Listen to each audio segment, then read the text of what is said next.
ముందుగా పత్రికా విలేకరులకు నారాయణఖేడ్ మున్సిపాలిటీకి సంబంధించిన ప్రజలకు అందరికీ నమస్కారాలు. నారాయణఖేడ్ ఒకప్పుడు నారాయణఖేడ్ ఏముండే, ఇప్పుడు నారాయణఖేడ్ ఎలా మార్చినామో మేము అనేది చెప్పబోతున్నా. తర్వాత అంతకంటే ముందు మరి కాంగ్రెస్ వాళ్ళు అధికారం చేపట్టి 1 సంవత్సరం పూర్తయింది. అట్లనే మా మున్సిపల్ చైర్మన్ మా పాలకవర్గం మాదుంటే పాలకవర్గం తీసేసి వాళ్ళ పాలకవర్గం ఏర్పాటు చేసుకున్నారు. ఈ ఏడాది సమయంలో ఒక ఏడాది అయిపోయింది కంప్లీట్గా. ఈ 1 ఇయర్ సమయంలో కాంగ్రెస్ వాళ్ళు చేసింది ఏముంది నారాయణఖేడ్ కంటే ఏమీ లేదు. కేవలము సంబరాలు చేసుకోవడము, అన్ని పర్మిషన్లకు కానీ ఇంకా ఏ దానికైనా సరే ప్రజల సొమ్ము కాజేయడము, దోసుక తినడము, పనులు చేయక ఉన్నా పనులు చేసినట్టు తినిపోవడము. ఒకవేళ వీళ్ళు ప్రభుత్వం నుంచి ఏం చేస్తలేరని చెప్పేసి ఒక కొత్తగా ఏర్పడిన కాలనీ వాసులు వాళ్ళ సొంత పనులు వాళ్ళ సొంత డబ్బులతో పనులు చేసుకుంటే అవి కూడా రికార్డు చేసుకొని డబ్బులు కాజేయడము, పర్మిషన్లకు పైసలు కాజేయడము, మళ్ళీ మీది రోడ్డు మీదకి వచ్చిందని పైసలు కాజేయడము, రోడ్లు కబ్జాలు చేపించి నీకు ఇంత జాగా కల్పించడమని చెప్పేసి మళ్ళీ కబ్జాలు చేసిందని పైసలు కాజేయడం, వాళ్ళ దగ్గర దోసుకొని తినడం తప్పించి నారాయణఖేడ్ పట్టణానికి ఈ కాంగ్రెస్ నాయకులు వచ్చిన తర్వాత చేసింది ఏం లేదు. ఇదే కాకుండా వాళ్ళు నారాయణఖేడ్ పట్టణానికి చేసిన నష్టాలే చాలా ఉన్నాయి. లాభాల కంటే ఎక్కువ నష్టాలే ఉన్నాయి. నారాయణఖేడ్ పట్టణానికి మేము శాంక్షన్ చేసిన ఎన్నో పనులు 10 కోట్లు ఎస్డిఎఫ్ గ్రాంట్లు, టెండర్లు అయిన వర్కులను కూడా క్యాన్సిల్ చేసి 10 కోట్లు ల్యాబ్ చేసేసారు. టీఎఫ్ఐడిసిలో మేము 15 కోట్ల రూపాయలు మంజూరు చేసి టెండర్లు లెట్ అవుట్ అయిన వర్కులను కూడా క్యాన్సిల్ చేసి మళ్ళీ అవే 15 కోట్లు శాంక్షన్ చేసినట్టు మళ్ళీ వేరే ప్రొసీడింగ్స్ తీసుకొని వచ్చి ఇప్పటి వరకు ఆ టెండర్దారులకు చేయనీయకుండా వాళ్ళకు డబ్బులు డిమాండ్ చేసి వాళ్ళ డబ్బులు ఇవ్వకపోతే క్యాన్సిల్ చేశారు. కాంట్రాక్టర్లకు వర్కులు క్యాన్సిల్ చేసి, లేకపోతే ఆ 15 కోట్ల వర్కులు కూడా ఆ 15 కోట్ల వర్కులు జరగకుండా చేసింది ఈ కాంగ్రెస్ నాయకులు. ఆ రకంగా ఇబ్బంది పెట్టినారు. ఎస్డిఎఫ్ 10 కోట్లు క్యాన్సిల్ చేసేసారు. అంటే 15 కోట్లు వాయే, ఈ 10 కోట్లు వాయే 25 కోట్ల రూపాయలు పోయినాయి. ఇంటిగ్రేటెడ్ మార్కెట్కు శాంక్షన్ చేసినాం. అంటే అన్ని వస్తువులు ఒకటే జాగాలో దొరికే కొరకని మటన్ కానీ, చికెన్ కానీ, ఫిష్ కానీ, కూరగాయలు కానీ, కిరాణం కానీ అన్ని రకంగా ఇంటిగ్రేటెడ్ మార్కెట్ కొరకని 2 కోట్ల రూపాయలు శాంక్షన్ చేస్తే అది క్యాన్సిల్ చేశాం. షాదీఖానా కొరకని, ముస్లిం సోదరులకు షాదీఖానా కొరకని 1 కోటి రూపాయలు కాంపౌండ్ వాళ్ళు షాదీఖానా కొరకని శాంక్షన్ చేస్తే అది క్యాన్సిల్ చేసేసాను. ఖబ్రస్థాన్కు 20 లక్షల రూపాయలు శాంక్షన్ చేస్తే అది క్యాన్సిల్ చేశాను. నారాయణఖేడ్ పట్టణము రోజు రోజు విస్తరిస్తుంది కాబట్టి దానికి అనువుగా మనం ఇంకా సంప్ ఏదైతే ఉన్నదో దాని కెపాసిటీ సరిపోతలేదు. అట్లనే కట్టిన ఓహెచ్ఎస్ఆర్ ట్యాంక్స్ కూడా కెపాసిటీ సరిపోతలేదు. పైప్ లైన్ కూడా సరిపడలేదు. కొత్త కాలనీస్ అవుతున్నాయి కాబట్టి దాని కొరకని మేము 12 కోట్ల రూపాయలు మంజూరు చేస్తే ఆ 12 కోట్ల రూపాయలు అది కూడా పనికి రాకుండా పోయింది. మరి ఈ కాంగ్రెస్ నాయకులు పట్టించుకోకపోవడం మూలంగా నేను ఎంతో కష్టపడి ట్రాక్లో పెట్టి డిపిఆర్ కేంద్ర ప్రభుత్వానికి పంపించి నారాయణఖేడ్ పట్టణ డెవలప్మెంట్ కొరకని రోడ్డు అక్కడ నుంచి బైపాస్ అవుతుంది కాబట్టి దానికి ఇక్కడ ఊళ్ళో కూడా డెవలప్ కావాలని చెప్పేసి, గతంలో ఇది ఎన్హెచ్ కుండే కాబట్టి డెవలప్ కావాలని చెప్పేసి ఉద్దేశంతో 50 కోట్ల రూపాయలు మంజూరు కొరకని ప్రతిపాదనలు పెట్టి అది శాంక్షన్ కొరకు రెడీ ఉంటే వీళ్ళు పట్టించుకోకపోవడం మూలంగా 50 కోట్ల రూపాయలు వృధాగా పోయినాయి. అవి ఇప్పుడు రాలేవు మనకు. రోడ్ సేఫ్టీ దాంట్లో ఆ రకంగా కాంగ్రెస్ వాళ్ళు అన్ని రంగాల్లో కూడా నారాయణఖేడ్ని వెనుకబడేశారు. వీళ్ళ పరిస్థితి ఏంటంటే వీళ్ళ అధికారం నుండి నారాయణఖేడ్ పట్టణ వాసులై ఉండి కూడా కాంగ్రెస్ ఎమ్మెల్యే కానీ ఎంపీ కానీ గతంలో అది గ్రామ పంచాయతీ మాత్రమే ఉండే. ఆ గ్రామ పంచాయతీని కూడా డెవలప్మెంట్ చేయకుండా ఆ డబ్బులు గ్రామ పంచాయతీలో వచ్చే నిధులన్నీ కూడా వాళ్ళే దోసుకొని తినిపోయినరు. దాన్ని ఎక్కడ డెవలప్మెంట్ చేయకుంటుండే. మరి నేను మా టీఆర్ఎస్ ప్రభుత్వం అధికారంలోకి వచ్చిన తర్వాత, నేను ఎమ్మెల్యే గెలిచిన తర్వాత ఉప సర్పంచ్ని సర్పంచ్ చేపించి ఆ రోజు ఆ గ్రామ పంచాయతీని కూడా డెవలప్మెంట్ చేసి దాన్ని మున్సిపాలిటీ చేసిన తర్వాత ఆ మున్సిపల్ కార్యవర్గం చైర్మన్ కానీ మన కౌన్సిలర్లు కానీ వైస్ చైర్మన్ కానీ వీళ్ళందరి సహకారంతో మేము టోటల్గా డెవలప్మెంట్ చేస్తే మళ్ళీ దాన్ని నిర్వీర్యం చేసి ఈరోజు ఈ పరిస్థితికి తీసుకొచ్చారు. ఇప్పుడు జనరల్ ఫండ్ ఉన్నది, జనరల్ ఫండ్ కూడా మొత్తం ఎక్కడ నయా పైసా పని చేయకుండా అది చేసినాం ఇది చేసినామని దొంగ బిల్లులు రికార్డు చేసుకొని ఈ కాంగ్రెస్ నాయకులు కాజేస్తాం. ఇదంతా కిందికెళ్ళి విద్దాక మున్సిపల్ కార్యవర్గం failure, total failure, chairman vice chairman and councillors మొత్తం failure, municipality failure, MLA failure, MP failure. అందరు కూడా వీళ్ళందరూ కలిసి నారాయణఖేడ్ పట్టణాన్ని భ్రష్టు పట్టించారు. మళ్ళీ 10 ఏళ్ళు వెనుకకు పంపించారు నారాయణఖేడ్ పట్టణాన్ని. కేవలం వాళ్ళకున్న అధికారంతో ప్రజల దగ్గర ఏ రకంగా భయభ్రాంతులకు గురి చేసో, మీ పర్మిషన్ ఇవ్వమనో లేకపోతే పర్మిషన్ ఇచ్చిన దాన్ని డివిజన్ అయ్యి బెదిరించుకుంటూ పైసలు వసూలు చేసుకుంటూ తప్పించి వాళ్ళు చేసింది ఏమీ లేదని చెప్పేసి తెలియజేస్తున్నాం. మా ప్రభుత్వం అధికారంలో ఉన్నప్పుడు మేము ఎన్నెన్నో పనులు చేపించాం. నారాయణఖేడ్ గ్రామ పంచాయతీ ఉంటే దాన్ని మున్సిపాలిటీ చేసినాం. మరి మున్సిపాలిటీకి శాంక్షన్ చేయడమే కాకుండా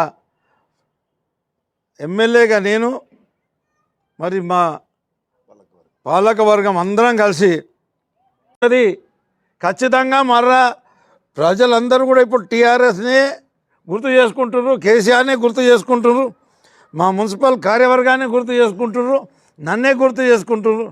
త్వరలోనే జమిలీ ఎన్నికలు కూడా రాబోతున్నాయి. అందులో ప్లాట్లు తీసుకున్న వాళ్ళ గతి అదో గతి అయిపోతుంది. ఏదైతే ఆ బ్రిడ్జ్ కట్టినరో ఖచ్చితంగా ఆ బ్రిడ్జ్ మూసేయడం జరుగుతుంది.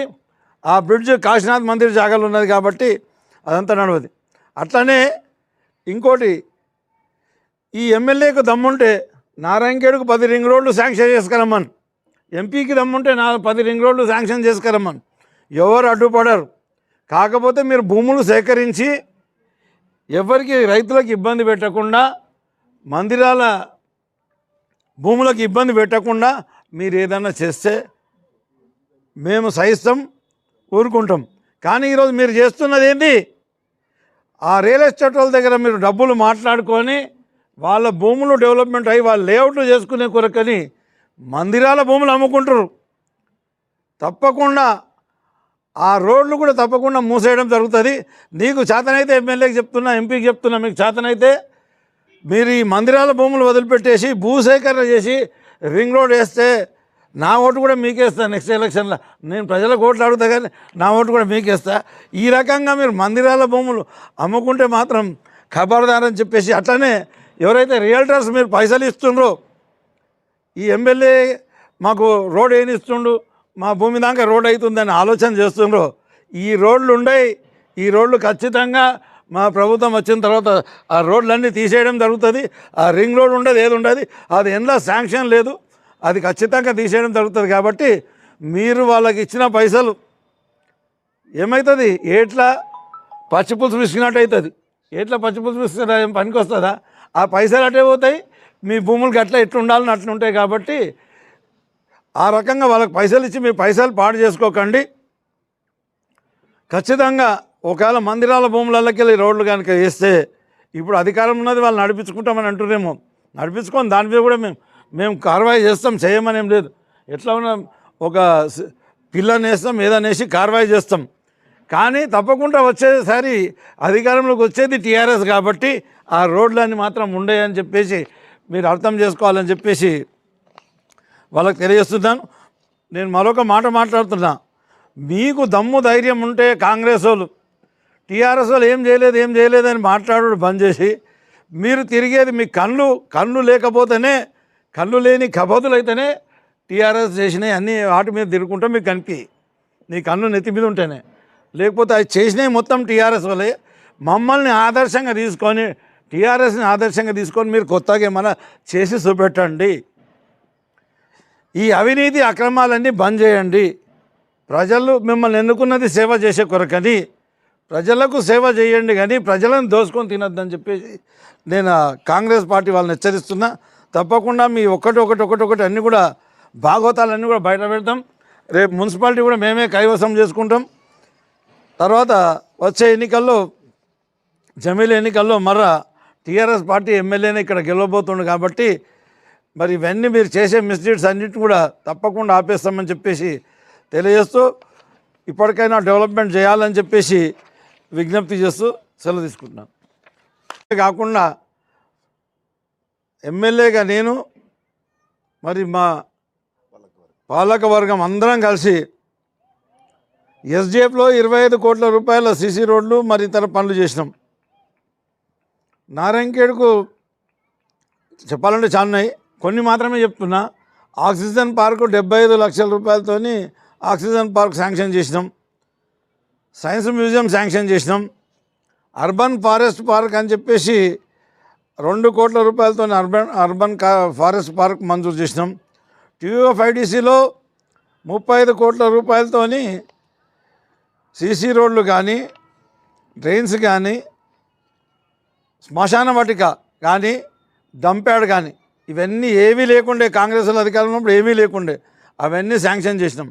నారాయణఖేడ్ పట్టణంలో కేవలం ఒకే ఒక ట్రాక్టర్ ఉండే, అది చెడిపోయి మూలకొడ్డ ట్రాక్టర్ తప్పించి చెత్త తీయడానికి ఏం లేకుండే. ఏదోటి చెత్త అంతా ఊరి నిండా చెత్తనే ఉంటుండే. దాని కొరకని మేము డిఎంఎఫ్టీ గ్రాంట్లో జేసీబీ మంజూరు చేసినాం, ఆటోలు మంజూరు చేసినాం, 8 ఆటోలు వచ్చినాయి. స్వీపింగ్ మిషన్ తెచ్చినాం, ఫాగింగ్ మిషన్ తెచ్చినాం, 2 ట్రాక్టర్లు తెచ్చినాం. ఇట్లా నారాయణఖేడ్ల క్లీన్లీనెస్ మెయింటైన్ చేసే కొరకని ఇవన్నీ తీసుకొని వచ్చినాం. ఇక కరెంటు విషయంలో వస్తే మాత్రం ఒక స్తంభం ఉంటుండే, దానికి వెళ్ళి ఒక 500 మీటర్లు కూడా వైర్ దానికి సర్వీస్ వైర్తోనే పోతుండే. నారాయణఖేడ్ పట్టణంలోనే ఏం లేదంటే ఒక 4000 స్తంభాలు కొత్తవి ఏర్పాటు చేసినాం, ట్రాన్స్ఫార్మర్లు కొత్త ఏర్పాటు చేసినాం. నారాయణఖేడ్ పట్టణంలో ఎప్పుడైనా సరే ఇంటరప్షన్ లేకుండా వాళ్ళకు కరెంట్ సప్లై చేసినాం. ఈరోజు కరెంటు వ్యవస్థ అస్తవ్యస్తంగా ఉన్నది. మేము అధికారంలోకి వచ్చినప్పుడు ఏ రకమైన లో వోల్టేజ్ ప్రాబ్లం ఉండేనో ఇప్పుడు అదే లో వోల్టేజ్ ప్రాబ్లం మళ్ళీ ఇప్పుడు నారాయణఖేడ్లో ఉద్భవించింది. మరి ఆ కరెంట్ ఆ రకంగా మేము నారాయణఖేడ్ డెవలప్ చేసినాం. తాగడానికి నీళ్ళు నారాయణఖేడ్ సింగూరు నుంచి పైప్ లైన్ వేసి వాళ్ళు తీసుకొచ్చినామని చెప్పి అప్పుడు చిన్న సంపు కట్టి నీళ్ళు వారానికి ఒక్కసారి కూడా ఇవ్వకపోతుండే. ఎప్పుడు చూసినా నారాయణఖేడ్ పేపర్లో ఎప్పుడైనా నారాయణఖేడ్ పేపర్ చదివితే ధర్నా, నీటి కొరకని ధర్నా అని చెప్పేసి వస్తుండే.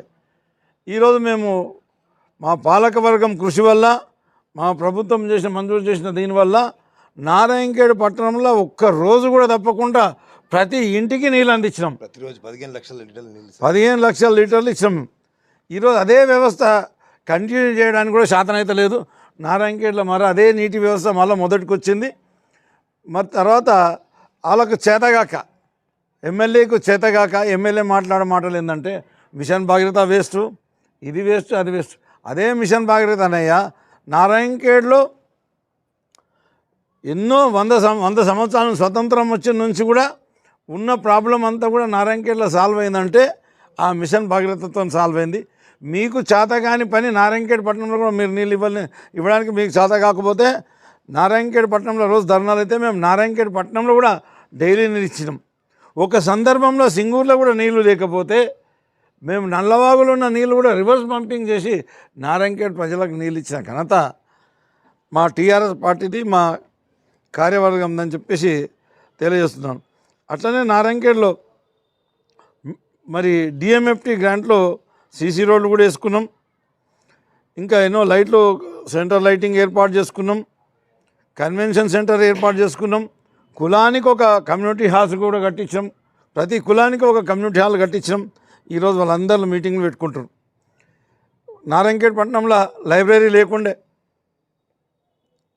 ఈ మా ఏమంటాడు దద్దమ్మ ఎమ్మెల్యే ఏమంటాడు, నేను అందులో లైట్ పెట్టి ఇచ్చిన, నేను అందులో ఫ్యాన్ పెట్టి ఇచ్చిన, నీ బతుకు రిపేర్ల బతుకే ఉన్నది, మేమేమో ఎస్టాబ్లిష్ చేస్తున్నాం. ఇవన్నీ కొత్త కొత్తవి తీసుకొచ్చి మేము ఎస్టాబ్లిష్ చేస్తున్నాం. మీరు 70 ఏళ్ళ కాలంలో మీతో చాతగాంది మేము చేసి చూపెట్టినాం, లైబ్రరీ కట్టి చూపెట్టినాం. ఆడ ఎవరితోనైనా సరే బద్నాం అయినా సరే పర్వాలేదని చెప్పేసి మస్జిద్ వాళ్ళు వచ్చి అడ్డుపడ్డా, మస్జిద్ వాళ్ళతో కొట్లాడి జాగా ఇప్పించి శాంక్షన్ చేసి కాంట్రాక్టర్ను ఒప్పించి మెప్పించి పైసలు ఇప్పించి మేము ఆ లైబ్రరీ కట్టించినాం. ఆ లైబ్రరీ దిక్కు లేకుండే. నారాయణఖేడ్ దవాఖానా ఏ రకంగా ఉండే? నీ దవాఖానా నడుస్తుండే, నారాయణఖేడ్ దవాఖానా బంద్ ఉండే. నారాయణఖేడ్లో మంచి 100 పడకల దవాఖానా కంప్లీట్ చేసినాం. 50 పడకల మాతా శిశు దవాఖానా చేసినాం.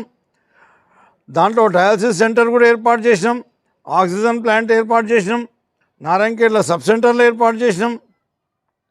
బస్తీ దవాఖానాలు ఏర్పాటు చేసినాం. ఈ రకంగా ఏ ఒక్కటి కూడా మీరు పాలించిన అన్ని రోజులలో ఏ ఒక్క పని కూడా చేయని పనులన్నీ కూడా టీఆర్ఎస్ పార్టీ అధికారంలోకి వచ్చిన తర్వాత, నేను ఎమ్మెల్యేగా గెలిచిన తర్వాత నేను మరి మా పాలకవర్గం అందరం కలిసి కష్టపడి నారాయణఖేడ్ని అభివృద్ధి చేస్తే మీరు ఈరోజు నారాయణఖేడ్ని లూట్ చేసుకొని తినిపోతాం. నారాయణఖేడ్ లూట్ చేసుకొని తిని మీకు సిగ్గు శరం ఉండాలి కాంగ్రెస్ నాయకులకు. మీరు మందిరాల భూములు కూడా అమ్ముకుంటారా? మేము మందిరాల భూములు అప్పుడు గతంలో కబ్జాలకు గురి చేస్తే, మీ కాంగ్రెస్ వాళ్ళు కబ్జాలకు గురి చేస్తే రామ మందిరం భూములు వాపసు ఇప్పించినాం. మందిరానికి ఆదాయం చేసినాం. కాశీనాథ్ మందిర్ భూములు తీసుకొని మందిరానికి ఇప్పించినాం. ఈరోజు ఆ మందిరానికి నెలకు 5 లక్షల రూపాయలు ఆదాయం చేసినాం. రామ మందిర్కి ఆదాయం చేసినాం. కృష్ణా మందిర్ ఉంది. కృష్ణా మందిర్ భూమి కూడా మంచిగానే ఉండే. ఇప్పటిదాకా ఎవరు డిస్టర్బ్ కూడా చేయలేకపోయింది. ఈరోజు ఆ రియల్ ఎస్టేట్లతో డబ్బులు మాట్లాడుకొని మీరు కాశీనాథ్ మందిర్ భూములకు వెళ్ళి ఒకటి బ్రిడ్జ్ ఏర్పాటు చేసి ఆ రియల్ ఎస్టేట్ వానికి లాభం చేద్దామని వాళ్ళతో మాట్లాడుకున్నారు. మీరు డబ్బులు మాట్లాడుకొని చేసారు.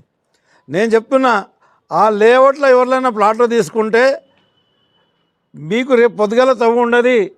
ఖచ్చితంగా మర్రా ప్రజలందరూ కూడా ఇప్పుడు టీఆర్ఎస్ని గుర్తు చేసుకుంటున్నారు, కేసీఆర్నే గుర్తు చేసుకుంటున్నారు, మా మున్సిపల్ కార్యవర్గాన్ని గుర్తు చేసుకుంటున్నారు, నన్నే గుర్తు చేసుకుంటున్నారు.